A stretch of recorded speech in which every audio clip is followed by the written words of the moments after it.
ओम प्रणाम भगवान।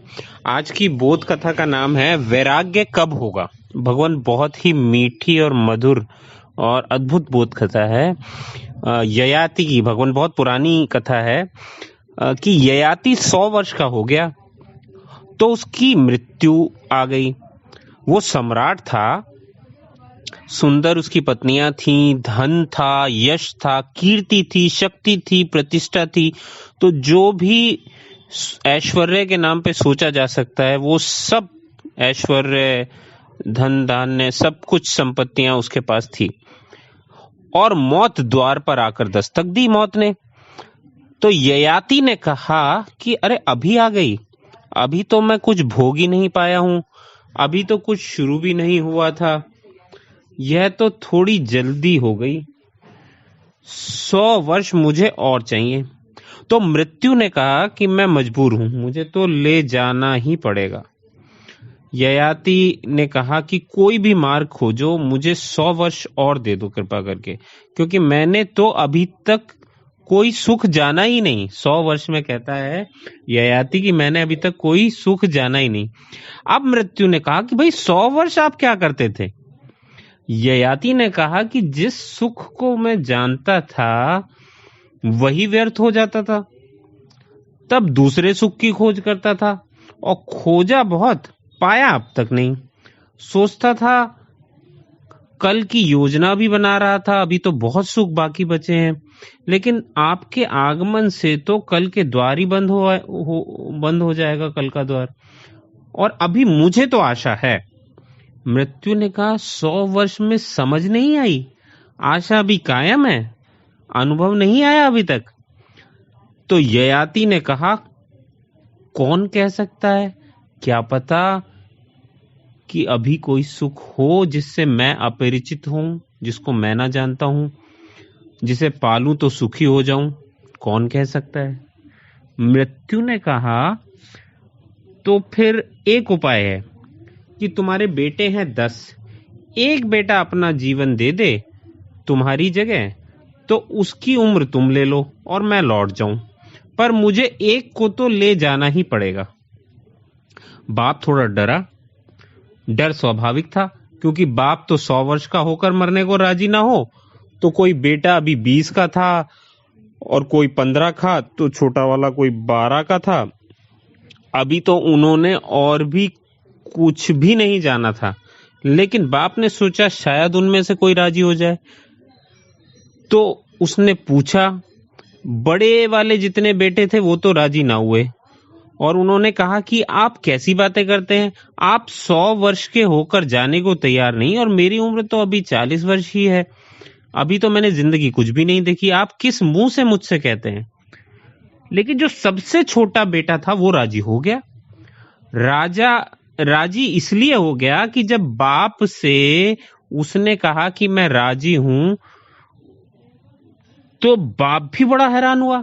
ययाति ने कहा कि सब 9 बेटों ने इनकार कर दिया और तू राजी होता है, क्या तुझे ये ख्याल नहीं आता कि मैं 100 वर्ष का होकर भी मरने को राजी नहीं, और तेरी उम्र तो अभी 12 वर्ष की है। लेकिन उस बेटे ने कहा, और बहुत महत्वपूर्ण बात कही, कि मैं ये सोचकर राजी होता हूं कि जब 100 वर्ष में भी तुमने कुछ ना पाया तो व्यर्थ की दौड़ में मैं क्यों पड़ूं। जब मरना ही है और 100 वर्ष के समय में भी मरकर ऐसी पीड़ा होती है जैसी तुमको हो रही है, तो मैं 12 वर्ष में ही मर जाऊं। अभी कम से कम विषाद से तो बचा हूं, अभी मैंने दुख तो नहीं जाना, सुख नहीं जाना, दुख भी नहीं जाना, तो मैं जाता हूं। फिर भी ययाति को बुद्धि ना आई। मन का रस ही ऐसा है कि उसने कल की योजनाएं बना रखी हैं। बेटे को उसने जाने दिया। ययाति और 100 वर्ष जिया, लेकिन फिर मौत आ गई। ये 100 वर्ष कब बीत गए पता ही नहीं चला। ययाति फिर भूल गया कि मौत आ रही है, और कितनी ही बार मौत आ जाए, कथा कहती है कि हम सदा भूल ही जाते हैं कि मौत आ रही है। हम सब बहुत बार मर चुके हैं। ये बड़ा अच्छा इशारा है कथा का कि हम सब बहुत बार मर चुके हैं। हम सबके द्वारों पर बहुत बार मौत दस्तक दे गई है। तो ययाति के द्वार पर दस्तक हुई 100 वर्ष के बाद। ययाति ने कहा, अभी इतनी जल्दी? क्या 100 वर्ष बीत गए? मौत ने कहा, इसे भी जल्दी कहते हैं आप? अब तो आपकी योजनाएं पूरी हो गई होंगी। ययाति ने कहा, मैं वहीं का वहीं खड़ा हूं।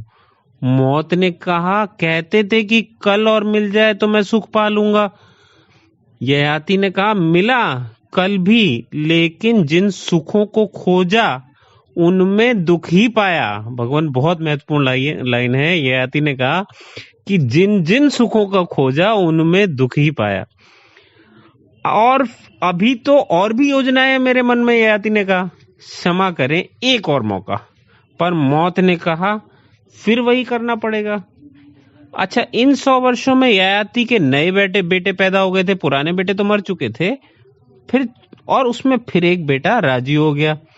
ऐसे ये घटना 10 बार घटी। मौत आती है, लौटती है, और एक एक करके 1000 साल ययाति जिंदा रहता है। 10 बार जब घटना घटती है तो 1000 साल ययाति जिंदा रहता है। हालांकि कथा कहती है कि ये तथ्य नहीं है, लेकिन फिर भी सत्य है। अगर कथा कहती है अगर हमको भी यह मौका मिले तो हम इससे भिन्न ना करेंगे। सोचें थोड़ा मन में कि मौत दरवाजे पर आए और कहे कि 100 वर्ष का मौका देते हैं, घर में कोई राजी है? तो आप किसी को राजी करने की कोशिश करेंगे कि नहीं करेंगे? जरूर करेंगे। क्या दोबारा मौत आए तो आप तब तक समझदार हो चुके होंगे? नहीं। और जल्दी में मत कह लेना कि हम समझदार हैं, क्योंकि ययाति कोई कम समझदार नहीं था। 1000 वर्ष के बाद भी जब मौत ने दस्तक दी तो ययाति वहीं था जहां पहले 100 वर्ष के बाद था। मौत ने कहा, अब क्षमा करो। किसी चीज की सीमा भी होती है, अब मुझसे मत कहना, बहुत हो गया। ययाति ने कहा, कितना ही हुआ हो, लेकिन मन मेरा वही है। कल अभी बाकी है, और सोचता हूं कि कोई सुख शायद अनजाना बचा हो, जिसे पालूं तो सुखी हो जाऊं। अनंत काल तक भी ऐसा ही होता रहता है, तो फिर वैराग्य पैदा नहीं होगा। अगर ऐसा होता रहेगा तो फिर वैराग्य पैदा नहीं होगा। अगर एक राग व्यर्थ होता है तो कथा कहती है और आप तत्काल दूसरे राग की कामना करने लगते हैं, तो राग की धारा जो है वो जारी रहती है। एक राग का विषय टूटेगा, दूसरा राग का निर्मित हो जाएगा, दूसरा टूटेगा, तीसरा निर्मित हो जाएगा, और ऐसे अनंत तक चल सकता है। ऐसा अनंत तक चलता है, तो वैराग्य कब होगा? कथा कहती है कि वैराग्य उसे होता है जो एक राग की व्यर्थता में समस्त रागों की व्यर्थता को देखने में समर्थ हो जाता है, जो एक सुख के गिरने में समस्त सुखों के गिरने को देख पाता है, जिसके लिए कोई भी फ्रस्ट्रेशन, कोई भी विषाद अल्टीमेट, आत्यंतिक हो जाता है।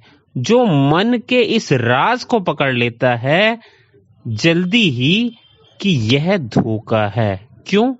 क्योंकि कल मैंने जिसे सुख कहा था वह आज दुख हो गया। आज जिसे सुख कह रहा हूं वह कल दुख हो जाएगा। कल जिसे सुख कहूंगा वह परसों दुख हो जाएगा। जो इस सत्य को पहचानने में समर्थ हो जाता है, जो इतना इंटेंस देखने में समर्थ हो जाता है, जो इतना गहरा देख पाता है जीवन में, अब दोबारा जब मन कोई राग का विषय बनाए, कथा कहती है, तो मन से पूछना कि तेरा अतीत अनुभव क्या है, और मन से पूछना कि फिर तू एक नया उपद्रव निर्मित कर रहा है, आखिर वैराग्य कब होगा? तो भगवान इसी प्रश्न के साथ ये बोध कथा खत्म करता हूँ कि आखिर वैराग्य कब होगा। बहुत सुंदर बोध कथा है भगवान, बहुत अच्छा इशारा करती है। आज इतना ही भगवान, धन्यवाद।